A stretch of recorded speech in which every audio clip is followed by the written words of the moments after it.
Buongiorno a tutti e come promesso eccoci in questo vlog fatto in casa durante la quarantena. Prima di iniziare vorrei dirvi che in questi giorni, per farci un po' di compagnia a vicenda, ho avviato una nuova esperienza, chiamerei così, per quanto riguarda la piattaforma di Twitch. Stiamo facendo delle dirette insieme da PS4, ci stiamo divertendo un sacco per quei pochi che adesso stanno partecipando, quindi era una cosa che avevo molto sottovalutato prima appunto di questa quarantena, e invece si è rivelata molto divertente. Quindi se vi va di partecipare alle dirette vi lascio in descrizione il link del canale Twitch, mi raccomando seguitemi così partiamo a bomba anche in quella piattaforma, soprattutto in questi giorni che nessuno di voi ha da far niente, compreso me, a parte qualcuno che purtroppo sta ancora lavorando, ma speriamo di tenerci compagnia a vicenda. Detto questo, avrete letto il titolo, non è un clickbait, lo vedrete poco più avanti. Direi prima di fare le domande, perché sennò voi vi guardate il tamponamento, poi ve ne fottete le palle delle domande. Invece no, vi metto prima le domande e poi il tamponamento, anche se voi skipperete però. Allora, partiamo con le domanducce. Ti hanno mai sequestrato la moto? Ci chiede Attanasi06. Io sono stato sempre abbastanza fortunato, devo dire, perché ora diciamo che sono abbastanza legale, a parte qualche impennata e velocità di troppo. Però sul 690 avevo sia la targa abbastanza inclinata, perché sul motard è abbastanza complicato mettere la targa, sia scarico aperto non omologato, però ho sempre avuto abbastanza fortuna, devo dire. Però si tratta appunto di fortuna, perché mi hanno fermato qualche volta e mi è sempre andata bene. Damiano ci chiede: metti il cioccolato nella marmitta e fa la fontana di cioccolata? Cambierai mai scarico? Assolutamente sì, siamo in attesa dello scarico dell'HP Corse che arriverà a breve. Spero, non so se attualmente stanno lavorando laggiù, ma non gli ho neanche scritto per rispetto. Facciamo passare questo periodo purtroppo molto noioso e poi gli rompiamo un po' le scatole e vediamo a che punto sono. Porti un video dove fai una gara. Allora, dovete sapere che c'era in ballo qualcosina adesso ad aprile anche in pista. Purtroppo al momento è tutto saltato causa coronavirus, aspettiamo e vediamo che succede. Allora, racconta il tuo più brutto incidente, se ti ha frenato la voglia di andare in moto. Allora, io ho fatto un brutto incidente, se non sbaglio 2 anni fa o 3, non ricordo bene. Ero col 690, non è proprio un incidente, cioè sono cascato da solo, e in quell'occasione era il periodo che forse stavo andando più forte in moto, dove avevo preso la maggior confidenza con la moto. Ero uscito da un'estate dove ginocchio a terra ovunque, ci siamo divertiti da matti insieme a Giulio e Andrew, abbiamo fatto una settimana col camper e carrello sui passi verso Mugello e via dicendo, quindi è stata veramente un'estate bellissima. Abbiamo fatto anche una pistata a Ottobiano.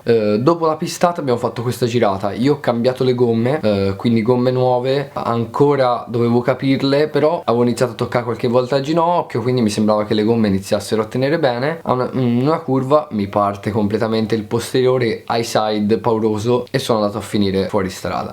Quella è stata la prima volta che ho veramente rischiato in moto. Non mi ha frenato la voglia di andare in moto, mi ha frenato la voglia di fare l'esagerazione, nel senso che prima mi affidavo troppo a me stesso e troppo alla moto. Non ho mai fatto lo scemo nel traffico perché non mi sono mai fidato degli altri, avevo dato troppa fiducia sia a me che alla moto e quindi tendevo a esagerare nelle pieghe, nelle impennate. Adesso diciamo che lo faccio, ma mettendoci più testa. So che basta veramente aprire un goccio di più per ritrovarsi fuori strada, su un guardrail e via dicendo. Quindi adesso diciamo non mi ha fatto passare la voglia di andare in moto, però la vivo con un pochino più di testa.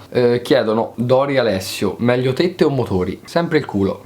Niccolò Chiodi ci chiede: come posso migliorare la guida in moto e superare la paura di cadere? Allora, la paura di cadere, soprattutto in strada, è meglio non superarla, meglio averla perché è quella che ti fa chiudere il gas quando è meglio chiuderlo. Poi per diventare più bravo sicuramente la miglior cosa è l'esperienza, ma anche un bel corso in pista. Magari ti insegnano qualche tecnica per cui non vai più a istinto, ma segui anche delle tecniche collaudate, per cui impari a utilizzare e conoscere meglio la moto. E io ti consiglio per esempio Tutti pazzi per la pista, lo trovi anche su Instagram, e a breve forse faremo anche qualcosa insieme se questo corona si decide ad andare via. Ti consiglio di fare un corso e di dare tempo al tempo e la paura non togliertela, soprattutto in strada. Febriz ci chiede: cosa fai nel periodo coronavirus? Queste questo Twitch e niente, sistemo un po' la camera, sistemo casa, ma poi la roba finisce lì. Tommae34 chiede: farai una livrea per il BMW? Questo è difficile da dire perché la moto mi piace talmente tanto con quella colorazione, che è la colorazione HP Motorsport. L'ho cercata proprio fatta così, quindi non credo che cambierò la livrea. Magari ci farò dei dettagli, la personalizzerò un po'. Se cambio la livrea faccio qualcosa che è molto facilmente, diciamo,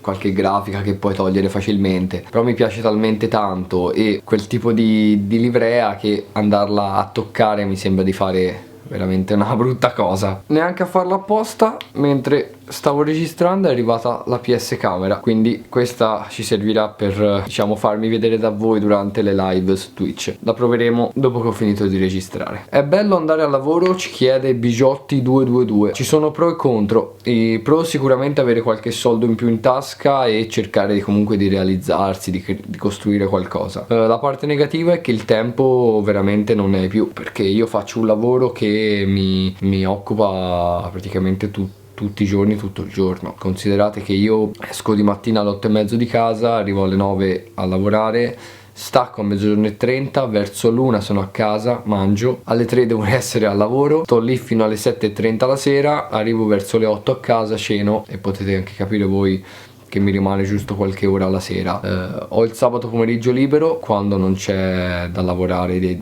perché magari non c'è un collega o c'è qualcosa di extra, e la domenica libera. Di tanto in tanto, soprattutto in primavera e estate, ci sono degli eventi da fare appunto la domenica. Alex Caravani fa una bella domanda: andrai mai in Albania o Kosovo dove sta la tua fidanzata? Allora, in realtà la mia fidanzata, vabbè, non sta là, ma è originaria del Kosovo. Mi piacerebbe molto andare a visitare questi posti perché sono molto diversi dall'Italia, quello che vediamo solitamente qua. Mi piacerebbe poter fare, che ne so, un giro passando tutto lungo costa e arrivando dall'altra parte. Sicuramente è una di quelle cose che in moto mi piacerebbe fare. Noemi ci chiede: qual è stato il video che ha fatto salire così tanto il tuo canale? Allora, io ho diversi video che sono molto in alto come visualizzazioni, anche se non credo che ci sia stato un video in particolare, perché a differenza di altri youtuber sono sempre salito molto regolarmente e ho fatto pochi picchi verso l'alto, quindi sono stato tra i primi su YouTube nella parte motori, però sono salito molto gradualmente tutti i mesi, non ho fatto un boom particolare.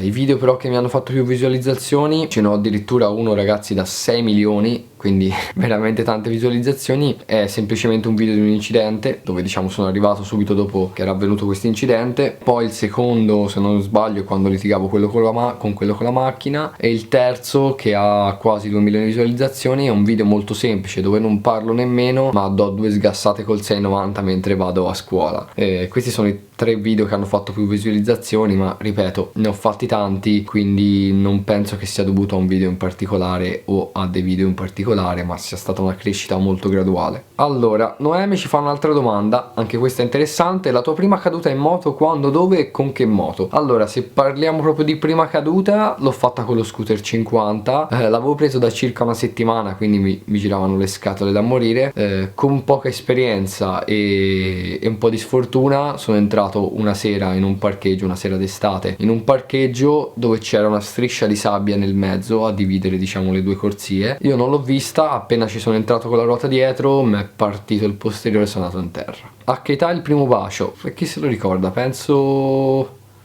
sto diventando vecchio, mi scordo le cose. Se non ricordo male è in seconda media, che lì non mi ricordo quanti anni avevo in seconda media, 13 forse. Dove è nata la passione per la moto? Allora, io penso di averla sempre avuta, non so come, ma ho delle foto / video dove avevo il triciclo e giravo per casa con il secchiello in testa. Mio padre è un motociclista, quindi probabilmente è stato anche questo il motivo. Consumi della nuova moto? Purtroppo consuma, si parla di... io ho visto che vado tra i 14 e i 15 al litro come media. Massima velocità raggiunta in moto? Allora, massima velocità raggiunta l'ho fatto proprio con l'XR, massimo al momento è di circa 2, se non sbaglio 2,47 segnati. Incidenti nascosti a mamma e papà? Sì, la prima volta che mi ribaltai col 690, siccome loro non sapevano che io impennavo, che facevo cagate, quindi la misi in garage, la risistemai tutta senza riuscendo a non fargliela vedere, quindi quella è stata la volta che gliel'ho nascosto.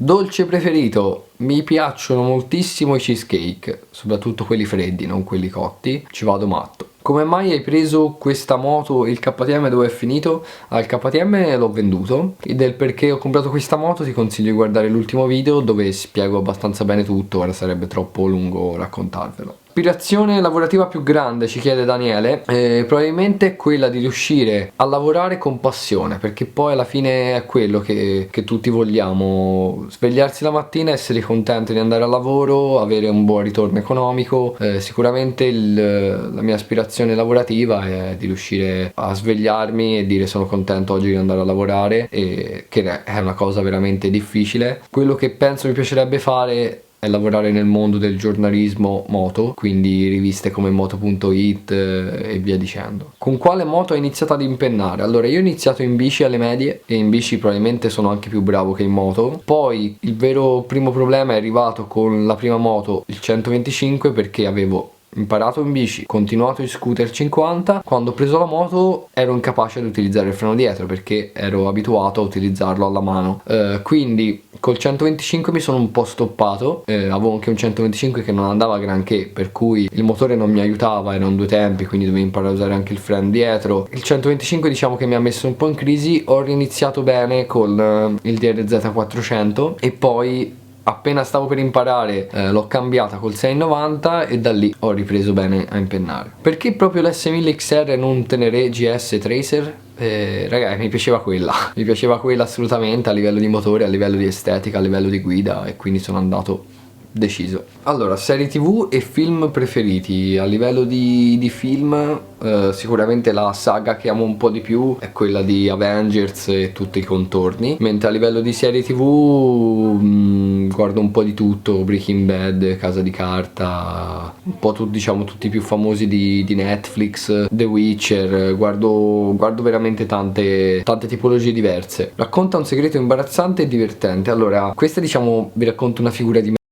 credo fosse seconda superiore, uscita dalla scuola, praticamente in fondo alla via si vedeva quando passava l'autobus, quindi uscendo da scuola vediamo passare l'autobus e poi c'era la fermata, quindi partiamo di corsa per andare a prendere l'autobus e c'erano dei paletti sul marciapiede che arrivavano all'altezza cavallo diciamo dei jeans. Io non vedo un paletto, lo piglio pieno, mi si aggancia i pantaloni strappati di netto, tutto aperto, quindi c'avevo la cartellina di disegno, arrivo alla fermata, mi metto la cartellina davanti per tapparmi perché mi era successo davanti a tutta la scuola, e da lì non sono montato sull'autobus, ho chiamato i miei e mi sono fatto venire a prendere, perché ovviamente prendere l'autobus in quelle condizioni era un disagio. Ragazzi, direi che può bastare, spero di avervi tenuto un po' di compagnia, vi lascio al video del tamponamento. Niente che dire, vi aspetto su Twitch, mi raccomando, link in descrizione. Se non avete Twitch scaricatelo e create l'account, è veramente divertente e facile da usare, quindi vi aspetto perché ci divertiamo.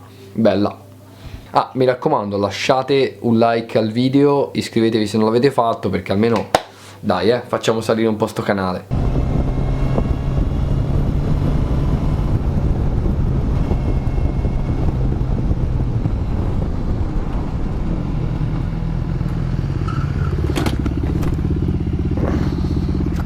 Kevin.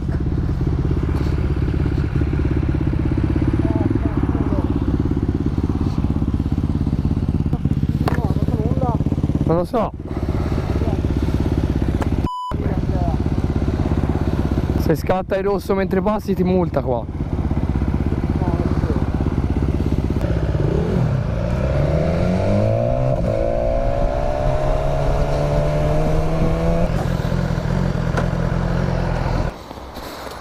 No, vabbè, forse...